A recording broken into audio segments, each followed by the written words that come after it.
that's it. There it is, folks. That is my Licorice Alive rendition of the timeless 1920s classic Bye Blackbird, written in 1926 by the short-lived songwriting duo of Ray Henderson and Mort Dixon. Blackbird of the Bye, it started out really just as a Tin Pan Alley ditty, and somehow the fairy dust descended on those songwriters and that tune, and it became a touchstone standard of the 20th century. And so from the dawn of recorded music, which was in that very decade, the 20s, this tune was recorded by Josephine Baker and Louis Armstrong and Bix Beiderbecke, and then it continued. It was recorded again by the post-World War II moderns like Miles and Coltrane, and then singers in my own generation like Paul McCartney and Joe Cocker. They embraced this tune, and instrumentalist and singer alike have tackled Bye Blackbird. And if you can sample these recordings, really you can hear the musical history of the 20th century. But for me, at its core, Bye Blackbird, it's really a tune that really, it makes me feel the pre-Depression Roaring Twenties. That was the time of gangsters and gamblers and chorus girls and Broadway dandies. It's the New York of Prohibition and Jack Dempsey and Babe Ruth and that mayor of all mayors, Jimmy Walker. So if you want to get the feel for those times, here's a literary recommendation. Check out Damon Runyon's short stories, which, by the way, became the basis for the musical Guys and Dolls. They're unpretentious and fun, and they invite you to a syntax and an idiom all its own. So, my little tribute to the jazz age. Welcome to episode 24 of Rebel Without Applause. I'm coming to you right now, as I always do, from my movie studio apartment under the sign in the Wood of the Holly. And as always, I'm trying to break it down truth-wise and comedy-wise, and yeah, maybe culture-wise, all served up straight with no chaser. And speaking of those Roaring Twenties, which, by the way, didn't always roar. Sometimes they laughed and cried and screamed out in existential agony. A couple of weeks ago, I saw the Eugene O'Neill one-act play, Hughie. And it starred Hollywood and Broadway veteran Brian Dennehy. And Hughie, I have to say, has always been pretty much my favorite one-act play. It's a nearly forgotten theatrical gem from the O'Neill repertoire. A repertoire that includes some of really the most important plays of the American 20th century. Anna Christie, Moon for the Misbegotten, All Wilderness, The Hairy Ape, A Touch of the Poet, Desire Under the Elms, and The Iceman Cometh, just to name really a few. So the sands of time have really settled over Eugene O'Neill, but I think he's worth rediscovering or re-examining, or if it's for you the first time, check some of those plays out. O'Neill was a true giant, a champion of the modern, and a poet of his time, and I think of ours too. Movie-wise, let's see. Anna Christie featured Greta Garbo. That was a great movie with Charles Bickford. That kind of takes you into the mindset of Eugene O'Neill. You can find it. Also, John Ford directed The Long Voyage Home, which was a compilation of 4 O'Neill one-acts, and that's it's not the most well-known of the John Ford movies, but it's great. It's the sea plays, or this voyage across the Atlantic. As for this play, or the play I just saw, Hughie, it has always been a magnet for great American actors. Jason Robards, Al Pacino, Forrest Whitaker, and now, like I said, Brian Dennehy have all tackled the part of the small-time New York Broadway sport and wise guy, Erie Smith, that's his name, who in the wee hours of the New York 1920s night stumbles into the seedy lobby of a Broadway hotel where he engages with a lonely night clerk. Just a few doors off the main stem, the big white way, that being Broadway, the hotel. where the play takes place, has definitely seen better days, but it survives as a crash pad for down-on-their-luck show people, working girls, and gamblers, or as O'Neill likes to say, the catch-can trade. Anyway, Hughie is a play that the frustrated actor within me has always wanted to do, so what the hell, I thought. Let's roll the dice, let's put a fin on a bangtail, let luck be my lady, and I'll invent a new form. A podcast play. So, folks, for your enjoyment or edification, and yes, to be sure, my vanity, I'm now going to bring you the podcast premiere of Hughie.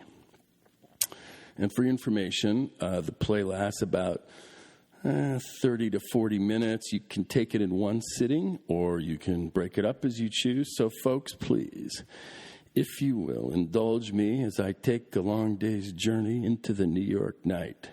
Close your peeps, open your ears, and you can hear the dim racket of the street below and the muffled sex screams of tenants above. On one side of the lobby, there's a telephone switchboard. On the other, the usual numbered tiers of key rings and mailboxes fronted by a desk. Behind that desk, the night clerk thumbs through a faded movie magazine.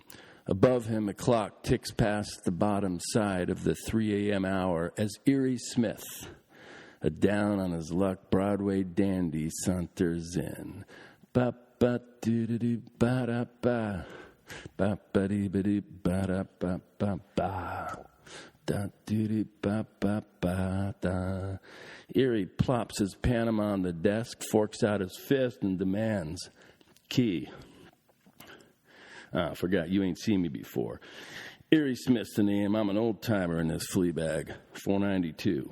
Night clerk looks up. 492? Yes, sir. How long you been on the job? 4 or 5 days, huh? I've been off on a drunk. Come to now, though. Tapering off. Well, I'm glad they fired that young squirt they took on when Hughie got sick. One of them fresh, wise punks couldn't tell him nothing. Pleased to meet you, pal. Hope you stick around. Glad to know you, Mr. Smith. What's your name? Hughes. Charlie Hughes. Huh? Hughes? Say, is that on the level? Charlie Hughes. Well, I'll be damned. What the hell do you know about that? Say, now I notice you don't look like Hughie, but you remind me of him somehow. You ain't by any chance related. Well, you mean to the Hughes who had this job so long and died recently? No, sir, no relation. Nah, that's right. Hughie told me he didn't have no relation except his wife and kids, of course. Yeah, that poor guy croaked last week. His funeral is what started me off on a bat. Some drunk. I don't go on one often. It's bun dope in my book. A guy gets careless and gabs about things he knows, and when he comes to, he's liable to find there's a guy who'd feel easier if he wasn't around no more. That's the trouble with knowing things. Take my tip, pal. Don't ever know nothing. Be a sap and stay healthy. But hell, I always keep my noggin working, booze or no booze. I'm no sucker. What was I saying? Oh, some drunk.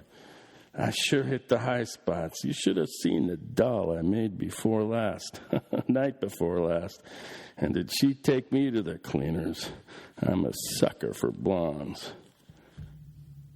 You're married, ain't you? Yes, sir. Yeah, I'd have laid 10 to 1 on it. You got that old look like Hughie had. Maybe that's the resemblance. Kids, too, I bet. Yes, sir, 3. You're worse off than Hughie was. He only had 2. 3, huh? Well, that's what comes of being careless. Well, I suppose marriage ain't such a bum racket if you're made for it. Hughie didn't seem to mind it much, although if you want my lowdown, his wife is a bum. In spades. Oh, I don't mean cheating with her puss and figure she'd never make no one except she raided a blind asylum. How old are you? Wait, let me guess. You look 50 or over, but I'll lay 10 to 1 you're 43 or maybe 44. I'm 43. Or maybe it's 44. I win, huh? I sure can call the turn on ages, buddy. You ought to see the dolls get sored up when I work it on them. You're like Hughie. He looked like he'd never see 50 again, and he was only 43. Me, I'm 45. Never think it, would you? Most of the dames don't think I've hit 40 yet. I'll make another bet about you. Born and raised in the sticks, wasn't you? Well, I come originally from Saginaw, Michigan, but I've lived here in the big town so long I consider myself a New Yorker now. Well, I don't deserve no medal for picking that one. Nearly every guy I know on the big stem, and I know most of them, hails from the sticks. Take me. You'd never guess it, but I was dragged up in Erie, PA. Ain't that a knockout? Erie, PA. That's how I got my moniker. No one calls me nothing but Erie, and you better call me Erie too, pal, or I won't know you when you're talking to me. All right, Erie. Attaboy. Here's another knockout. Smith is my real name. A Broadway guy like me named Smith, and it's my real name. Ain't that a knockout? Yeah, I don't remember nothing much about Erie, PA, you understand, or want to. Some punk burg. After grammar school, my old man put me to work in a store dealing out groceries. Some punk job. I stuck it till I was 18 before I took a run-out powder. Speaking of marriage, that was the big reason I ducked. A doll nearly had me hooked for the old shotgun ceremony, closest I ever come to being played for a sucker. This doll in Erie, Daisy's her name, was one of them dumb, wide-open dolls. All the guys give her a play. Then one day, she wakes up and finds she's going to have a kid. I never figured she meant to frame me in particular way. I always figured she didn't have no idea who, so she holds a lottery all by herself, put about 1,000 guys' names in a hat, all she could remember, and drew one out, and I was it. Then she told her ma told her pa, and her pa come around looking for me, but I was no fall guy even in them days. I took it on the lam for Saratoga to look the Bangtails over. I'd started to be a horse player in Erie, though I'd never seen a track. I've been one ever since. And I ain't done so bad, pal. I made some killings in my time the gang still gab about. I've been in the big bucks more than once, and I will be again. I've had tough breaks, too, but what the hell, I always get by. When the horses won't run for me, there's draw or stud. When they're bad, there's a crap game. And when they're all bad, there's always bucks to pick up for little errands I ain't talking about, which they give a guy who can keep his clam shut. Oh, I get along, buddy. Yeah, I get along fine. Yes, sir, says the night clerk. Oh, sorry if I'm keeping you up, sport. Hughie was a wide-awake guy. He was always waiting for me to roll in. He'd say, "Hello, Erie. How do the Bangtails treat you?" Or, "How's luck?" Or, "Did you make the old bones behave?" And then I'd tell him how I'd done. He'd ask, "What's new along the big stem?" And I'd tell him the latest off the grapevine. It used to hand me a laugh to hear old Hughie cracking like a sport. And all the years I knew him, he never bet a buck on nothing. Yeah, but it ain't his fault. He'd have took a chance, but how could he with his wife keeping cases on every nickel of his salary? I showed him lots of ways he could cross her up, but he was too scared. The biggest knockout was when he'd kid me about dames he'd crack. "What? Erie, no blonde tonight? You must be slipping." Jeez, I tell you never see a guy more bashful with a doll around than Hughie was. I used to introduce him to the tramps I'd drug home with me. I'd wise these ladies up to kid them along and pretend they'd fell for him. In 2 minutes, they'd have him hanging on the ropes. His face would be red, and he'd look like he wanted to crawl under the desk and hide. And some of them dolls was raw babies. They'd make him pretty raw propositions. He'd stutter like he was paralyzed. But he ate it up just the same. He was tickled pink. I used to hope maybe I could nerve him up to do a little cheating. I'd offer to fix it for him with one of my dolls. Hell, I got plenty. I wouldn't have minded. I'd tell him, "Just let that wife of yours know you're cheating, and she'll have some respect for you." But he was too scared. Yeah, some queens I brought in here in my time, brother. Frails from the follies or the scandals or the frolics that'd knock your eye out, and I still can make 'em. You watch. I ain't slipping. Jesus, what a dummy. I might as well hit the hay, I guess. Well, good night, Mr. Smith. I hope you have a good rest. What a crummy dump. What did I come back for? I should have stayed on a drunk. You'd never guess it, buddy, but when I come here first, this was a classy hotel and clean. Can you believe it? Yeah, I've been camping here off and on 15 years, but I got a good notion to move out. It ain't the same place since Hughie was took to the hospital. Hell with going to bed. I'll just lie there worrying. Yeah, believe me, brother, I never been a guy to worry, but this time I'm on a spot where I got to if I ain't a sap. Oh, that's too bad, Mr. Smith, but they say most of the things we worry about never happen. This thing happens, pal. I ain't want to bet at nothing since Hughie was took to the hospital. I'm jinxed, and that ain't all. But the hell with it, you're right at that. Something always turns up for me. I was born lucky. I ain't worried, just moaning low. Hell, who don't when they're getting over a drunk? You know how it is. The Brooklyn boys march over the bridge with the bloodhounds to hunt you down, and I'm still carrying the torch for Hughie. His checking out was a real KO for me. Damn if I know why. Lots of guys I've been pals with in a way croaked from booze or something or got rubbed out, but I always took it as part of the game. Hell, we all got a croak here today, gone tomorrow, so what's the good of beefing? When a guy's dead, he's dead. He don't give a damn, so why should anybody else?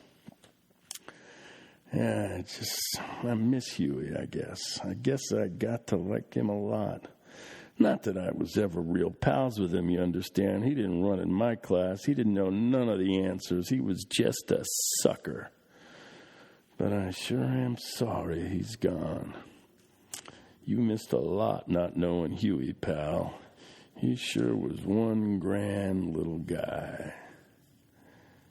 Say, you do remind me of Hughie somehow, pal. You got the same look on your map.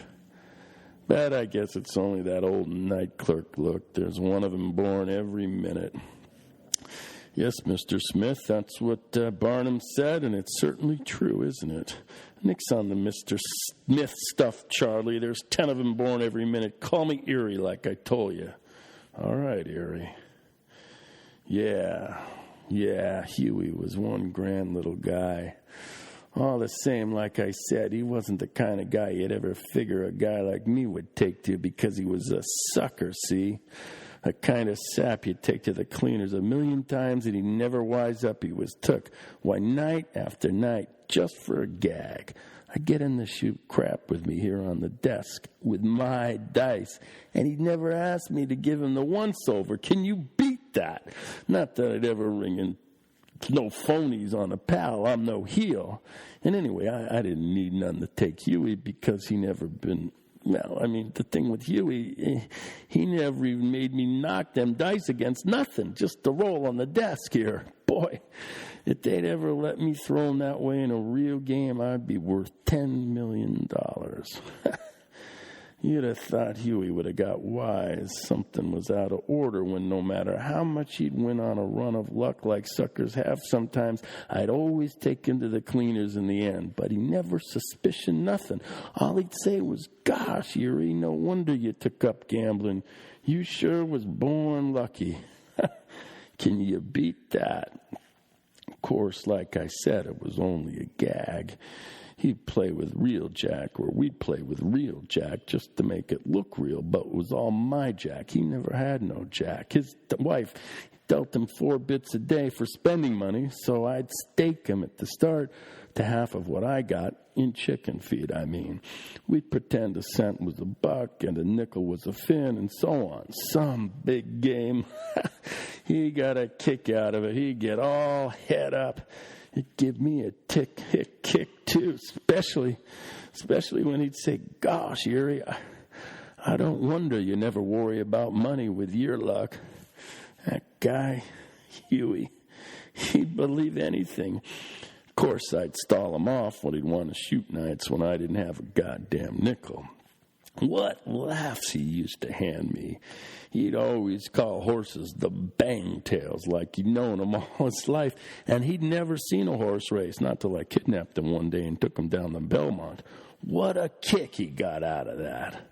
I got scared he'd pass out with excitement, and he wasn't doing no betting either. All he had was 4 bits. It was just the track and the crowd, and the horses got him. Mostly the horses. You know, it's funny how a dumb, simple guy like Hughie will all of a sudden get something right.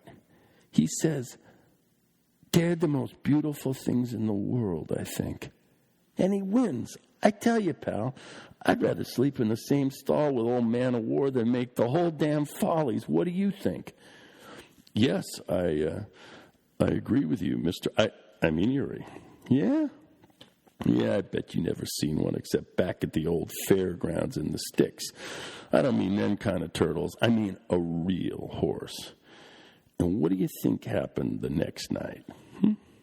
Damned if Hughie didn't dig $2 out of his pants and try to slip into me.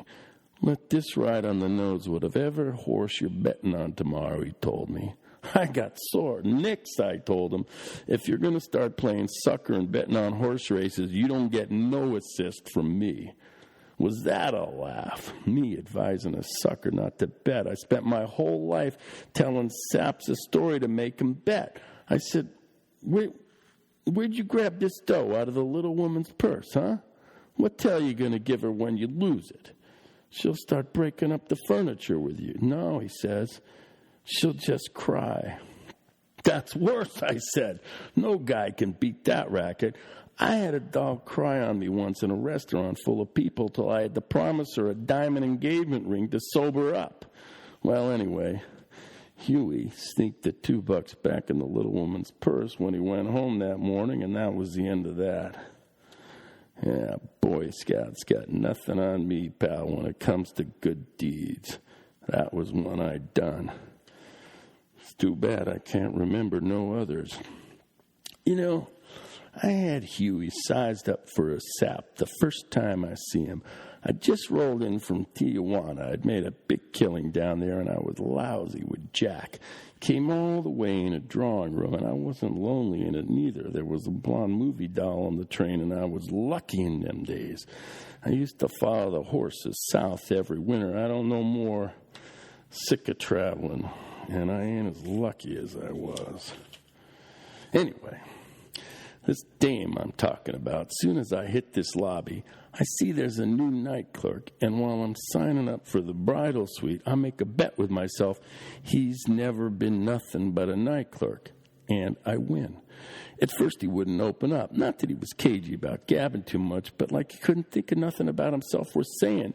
But after he'd see me rolling here, the last one every night, you know, the last guy in, I'd stop to kid him along and tell him the tale of what I'd win that day. He got friendly and talked.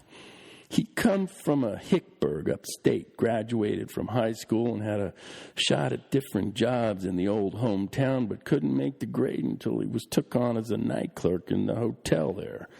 Then he made good, but he wasn't satisfied. Didn't like being only a night clerk where everybody knew him. He'd read somewhere in the Sucker's Almanac, I guess, that all a guy had to do was come to the big town and old man Success would be waiting at the Grand Central to give him the key to the city. What a gag that is. Even I believed that once, and no one could ever call me a sap. Well, anyway, he made the break and come here, and the only job he could get was night clerk. Then he fell in love, or kidded himself he was, and got married. Met her on a subway train. It stopped sudden, and she was jerked into him, and he puts his arm around her, and they started talking, and the poor boob never stood a chance. She was a salesgirl in some punk department store, and she was sick of standing on her dogs all day and all the way home to Brooklyn, too. So the way I figure it, knowing Hughie and dames, she proposed and said yes for him and married him, and after that, of course, he never dared stop being a night clerk, even if he could. Yeah, maybe you think I ain't giving her a square shake. Well, maybe I ain't. She never give me one. She put me down as a bad influence and let her chips ride, and maybe Hughie couldn't have done no better. Dolls didn't call him no riot. Hughie and her seemed happy enough the time he had me out to dinner in their flat. Well, not happy. Maybe contented. Nah, that's boosting it too. Resigned comes near, as if each was giving the other a break by thinking, well, what more could I expect? So how do you and your little woman hit it off, brother? Oh, you mean my wife? Why, we get along all right, I guess. You better lay off them headache pills, pal. First thing you know, some guy's going to call you a dope. Well, keep hoping, pal. Hughie was as big a dope as you until I give him some interest in life. That time he took me home to dinner. Was that a knockout? It took him a hell of a while to get up nerve to ask me. Sure, Hughie, I told him. I'll be tickled to death. I was thinking I'd rather be shot. For one thing, he lived in Brooklyn, and I'd sooner take a trip to China. Another thing, I'm a guy that likes to eat what I order and not what somebody deals me. And he had kids and a wife, and the family racket is out of my line. But Hughie looked so tickled, I couldn't welsh on him. And it didn't work out so bad. Of course, what he called home was only a dump of a cheap flat. Still, it wasn't so bad for a change. His wife had done a lot of stuff to doll it up. Nothing with no class, you understand. Just cheap stuff to make it comfortable. And his kids wasn't the gorillas I'd expected neither. No throwing spitballs in my soup or them kinds of gags. They was quiet, like Hughie. I kind of liked him. After dinner, I start telling him a story about a racehorse a guy I know owned once. I thought it was up to me to, put out something, and kids like animal stories, and this one was true with that. So this old turtle never wins a race, but he was as foxy as 10 guys, a natural crook, the goddamnest thief. He'd steal anything in reach that wasn't nailed down. Well, I didn't get far. Hughie's wife butt in and stopped me cold. Told the kids it was bedtime and hustled them off like I was giving them measles. Got my goat, kinda. I could have liked her a little. She'd give me a chance, not that she was nothing Ziegfeld would want to glorify. When you call her plain, you give her all the breaks. Well, to hell with it. She had me tagged for a bum, and seeing me made sure she was right. You can bet she told Hughie never to invite me again, and he never did. He tried to apologize, but I shut him up quick. He says, Irma was brought up strict. She can't help being narrow-minded about gamblers. I said, this is what I said. What's it to me? I don't want to hear nothing about your dame troubles. I got plenty of my own. Remember that doll I brung home night before last? She gives me an argument. I promised her $10. I told her, listen, baby, I got an impediment in my speech. Maybe it sounded like 10, but it was 2, and that's all you get. Hell, I don't want to buy your soul. What would I do with it? Now she's peddling the news along Broadway. I'm a rat and a chiseler, and of course all the rats and chiselers believe her. Before she's through, I won't have a friend left. I switched the subject on Hughie, see, on purpose. He never did beef to me about his wife again. Believe me, pal, I can stop guys that start telling me their family troubles. Yeah, that's a good one, Erie. That's the best I've heard in a long time. Jesus, this sure is a dead dump. About as homey as the morgue. Getting late. Better beat it up to my cell and grab some shut-eye. Why didn't you tell me you was deaf, buddy? I know guys is sensitive about them little afflictions, but I'll keep it confidential. Take my tip, pal, and don't never try to buy from a dope peddler. He'll tell you you had enough already. Well, for me, the hay. Ah, Christ, it's lonely.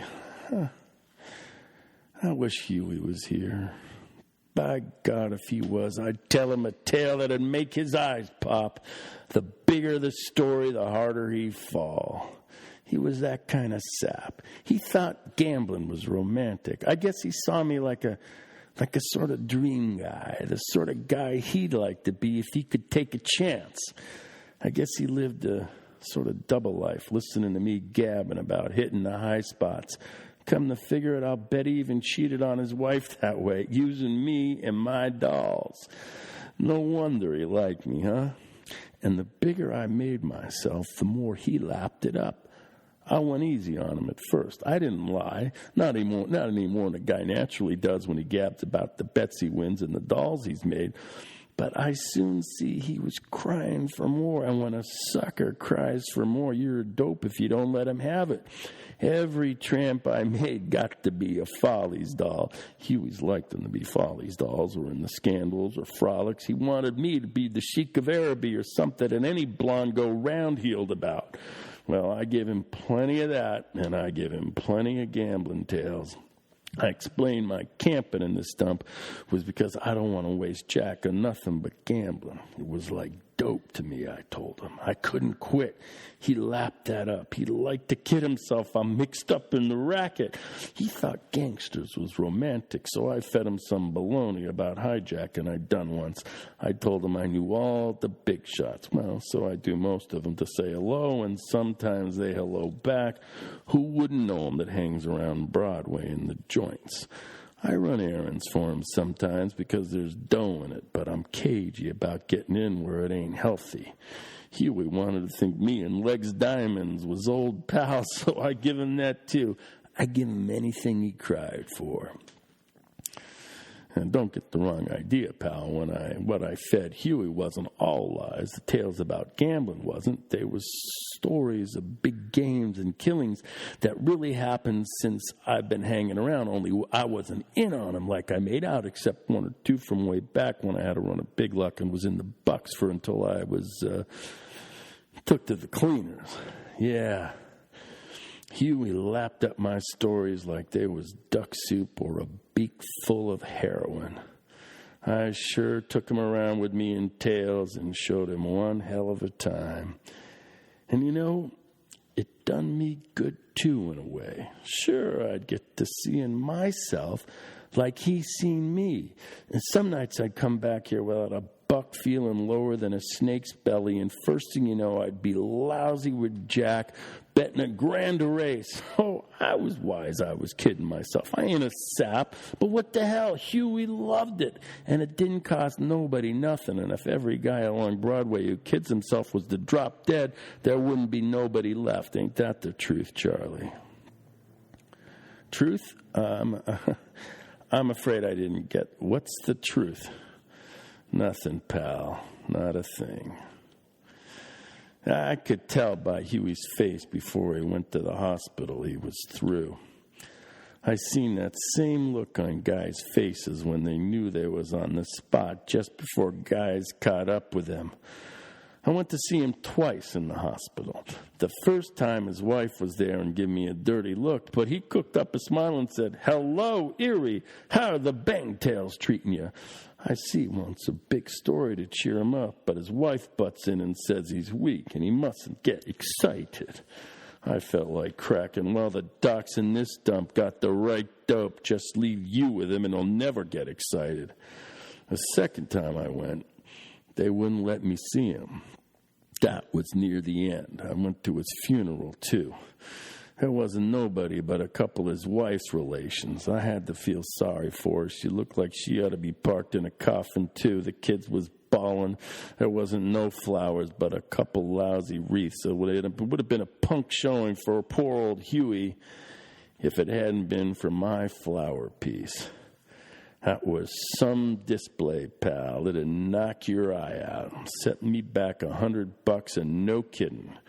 A big horseshoe of red roses. I knew Hughie'd want a horseshoe because that made it look like he'd been a horse player.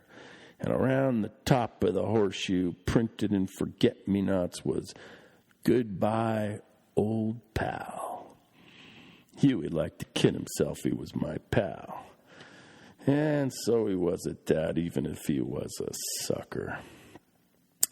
I beg your pardon, Mr. Erie, but did I understand you to say you are a gambler by profession? Did you by any chance know the big shot Arnold Rothstein? Christ, I wish Hughie was alive and kicking.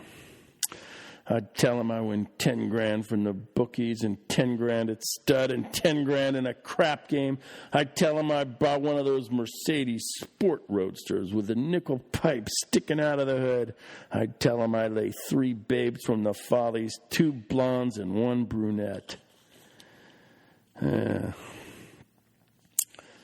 But Hughie's better off at that being dead. He's got all the luck. He needn't do no worrying now. He's out of the racket. I mean the whole goddamn racket. I mean life. Yes, says the night clerk, it is the goddamn racket when you stop to think, isn't it, 492? But we might as well make the best of it because, well, you can't burn it all down, can you? There's too much steel and stone. There'd always be something left to start it going again. Say, what is this? What the hell are you talking about? Well, to be frank, I really don't. Just something that came into my head. Well, get it out of your head quick, Charlie, or some guys in uniform will walk in here with a butterfly net and catch you. Listen, pal, maybe you guess I was kidding about that flower piece for Hughie costing $100. Well, I ain't. I didn't give a damn what it cost. It was up to me to give Hughie a big-time send-off because I knew nobody else would. Oh, I'm not doubting your word, Erie. You won the money gambling, I suppose. I mean, I beg your pardon if I'm mistaken, but you are a gambler, aren't you? Yeah, sure, when I got scratch to put up. What of it? But I don't win that $100. I don't win a bet since Hughie was took to the hospital. I had to get down on my knees and beg every guy I know for a sawbuck here and a sawbuck there until I raised it. Do you by any chance know Arnold Rothstein? Arnold? What's he got to do with it? He wouldn't loan a guy like me a nickel to save my grandmother from street walking. Then you do know him. Sure, I know the bastard. Who don't on Broadway? And he knows me when he wants to. He uses me to run errands when there ain't no one else handy, but he ain't my trouble, pal. My trouble is some of these guys they put the bite on as dead wrong G's, and they expect to be paid back next Tuesday, or else I'm out of luck and have to take it on the lam, or I'll get beat up and maybe sent to a hospital. But what the hell? I was wise. I was taking a chance. I always took a chance, and if I lose, I pay and no welshing. It sure was worth it to give Hughie the big send-off. But even that ain't my big worry, Charlie. My big worry is the run of bad luck I've had since Hughie took to the hospital. Not a win. That ain't natural. I've always been a lucky guy. Lucky enough to get by and pay up. I mean, I would never worry about owing guys like I owe them guys. I'd always know I'd make a win that'd fix it. But now I ain't got a lousy hunch. When I lost Hughie, I lost my luck. I mean, I lost the old confidence. He used to give me confidence. No use gabbing here all night. You can't do me no good. Just a minute, Erie, if you don't mind. So, if you're an old friend of Arnold Rothstein, would you mind telling me if it's really true when Arnold Rothstein plays poker, one white chip is $100? Say, for Christ's sakes, what's it to you? Say, Charlie, why don't you put me wise before you was interested in gambling, huh? Yeah. Hell, I got you all wrong. Pal, I've been telling myself this guy ain't like old Hughie. He ain't got no sporting blood. He's just a dope. Now I see you're a right guy. Shake. Yeah, that's the stuff. You and me will get along. I'll give you all the breaks like I give Hughie. Well, thank you, Erie. Is it true when Arnold Rothstein plays poker, sets you back $100? Sure, why not? Arnold's in the bucks, ain't he? And when you're in the bucks, a C-note is chicken feed. I had to know, pal. I was in the bucks when Arnold was a piker. Why, one time down in New Orleans, I lit a cigar with a C-note just for a gag, you understand? I was with a bunch of high-class dolls, and I wanted to see their eyes pop out. And believe me, they sure popped. After that, I could make them one at a time or all together. Hell, I once won $20,000 on a single race. That's action. A good crap game is action too. Hell, I've been in games where there was $100,000 in real folding money lying around the floor. That's traveling. Of course, I wouldn't kid you. I'm not in the bucks now, not right at this moment.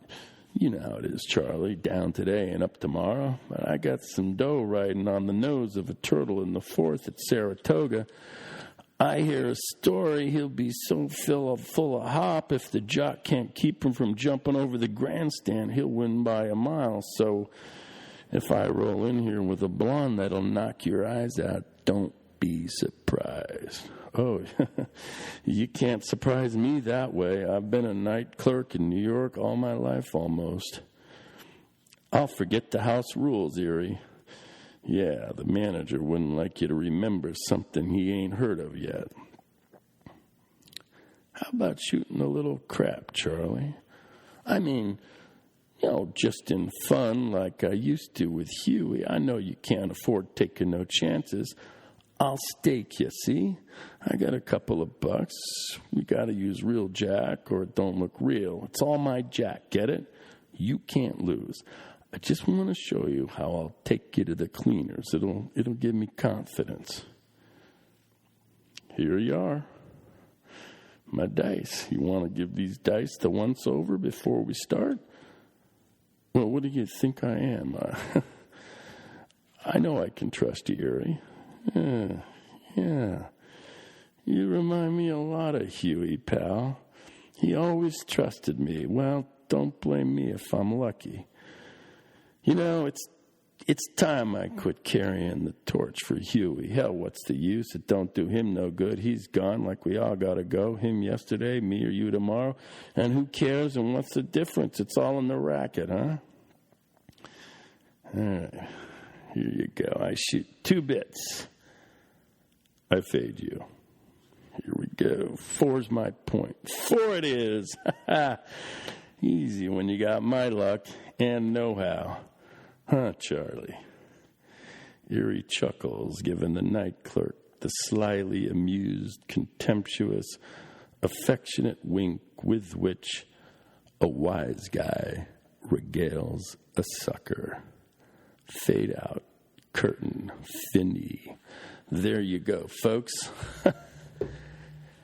Hughie by Eugene O'Neill. Oh, man, I love that play. It's sort of like, how can I describe it? It's like Guys and Dolls meet Gorky's The Lower Depths. Anyway, I hope you dug. That will conclude this episode 24 of Rebel Without Applause, a little departure from my normal commentary. This time a journey back in time, into the backwater of Eugene O'Neill's dramatic imagination and my interpretation. I hope you dug this, and if you did, share it, pass it on, and if you didn't, keep it to yourself. Keep the clam shut. Don't share it with nobody. It ain't safe if you know what I'm talking about. Anyway, this is Bill Kalmanson, otherwise known as Erie Smith for the purposes of this podcast. Call me Erie. Until next time, adios, goodbye, and adieu.